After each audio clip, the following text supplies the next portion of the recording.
রিনি ও রাব্বি বাজারে হাঁটছে। বাজার জমজমাট, চারিদিকে হকারদের ডাকাডাকি। হঠাৎ এক বৃদ্ধ তাদের থামায়।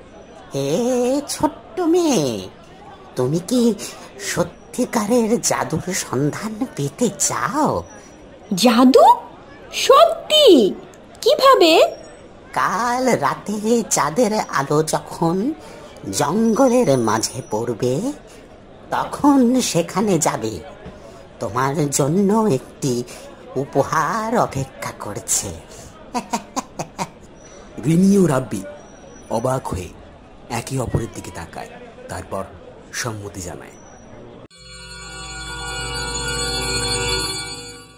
রিনি ও রাব্বি গভীর রাতে জঙ্গলে প্রবেশ করে।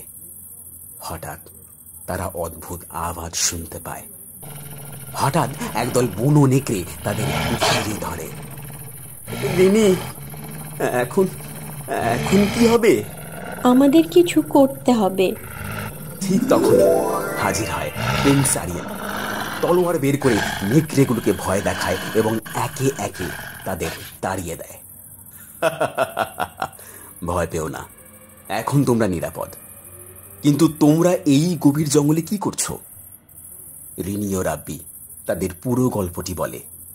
বৃদ্ধ জাদুকরের কথা ও রহস্যময় উপহারের কথা শেয়ার করে। ঠিক তখনই আকাশ থেকে উজ্জ্বল আলো নেমে আসে। সাহসী মেয়ে, তুমি সত্যিই যোগ্য।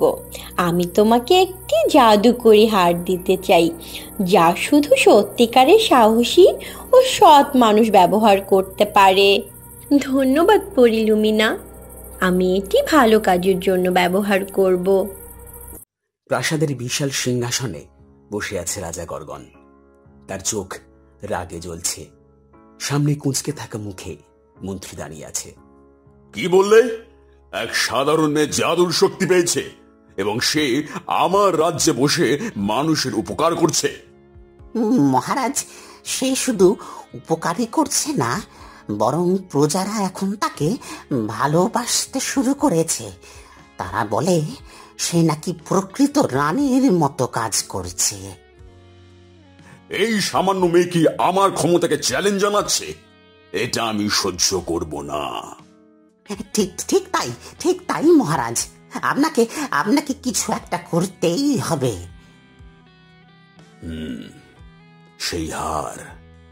সেই হার আমার চাই, যে করেই হোক। মহারাজ, মেয়েটি সহজে হার দেবে না। তবে তবে যদি আমরা কৌশলে তাকে ফাঁদে ফেলি। ঠিক বলেছ, সৈন্যদের পাঠাও, কিন্তু স্মরণ রেখো, আমি চাই হারটি আমার হাতে আসুক, কিন্তু মেয়েটি যেন বেঁচে থাকে, অন্তত কিছুদিনের জন্য। রাজা গর্গন এক উচ্চস্বরে হেসে ওঠে। আর মন্ত্রী চতুরতার সাথে রাজা গর্গনের পরিকল্পনা বাস্তবায়নে নেমে পড়ে। রিনি, রাব্বি ও প্রিন্স আরিয়ান গ্রামের একে অন্যের সাথে কথা বলছিল। হঠাৎ সেখানে হাজির হয় রাজা গর্গন ও তার সৈন্যদল। অবশেষে তোদের দেখা পেয়েছি। এবার হারটি আমার হাতে তুলে দাও, নয়তো।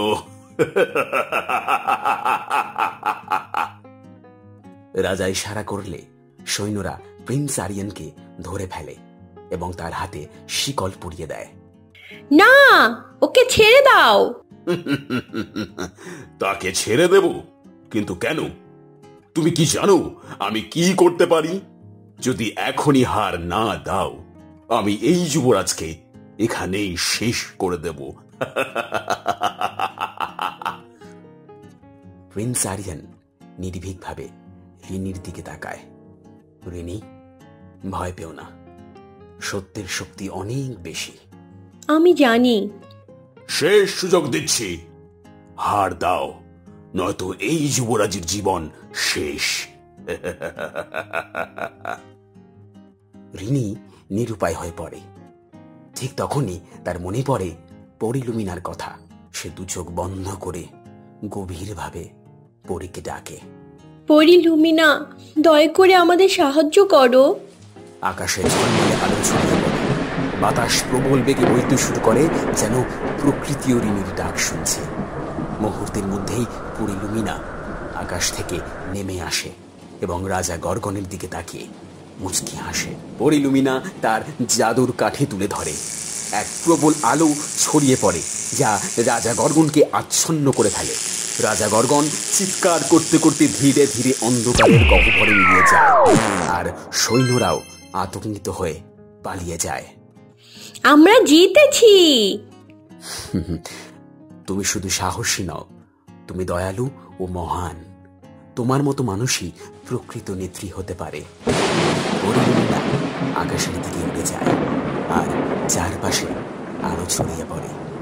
রিনি ও প্রিন্স আরিয়েল একে অপরের দিকে তাকিয়ে হাসে, যেন নতুন এক গল্পের শুরু হয়ে গেল। গ্রামের সবাই রিনিকে অভিনন্দন জানায়।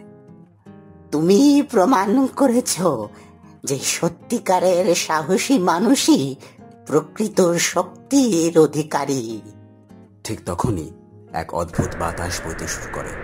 এক রহস্যময় কণ্ঠ শোনা যায়, যেন কেউ দূর থেকে ডাকছে। এটা কিসের কণ্ঠ? এটা কে? কিছু একটা আসছে, কিন্তু কিন্তু কি? আকাশে এক রহস্যময় আলো ঝলকানি দেখা যায়, যেন কোনো নতুন বিপদ বা অভিযানের সংকেত দিচ্ছে। রাব্বি, আবারও কি নতুন অভিযান শুরু হতে চলেছে? আর দর্শকদের মনে থাকে নতুন প্রশ্ন। রিনি ও প্রিন্স আরিয়ানের সামনে কি কোনো নতুন বিপদ অপেক্ষা করছে?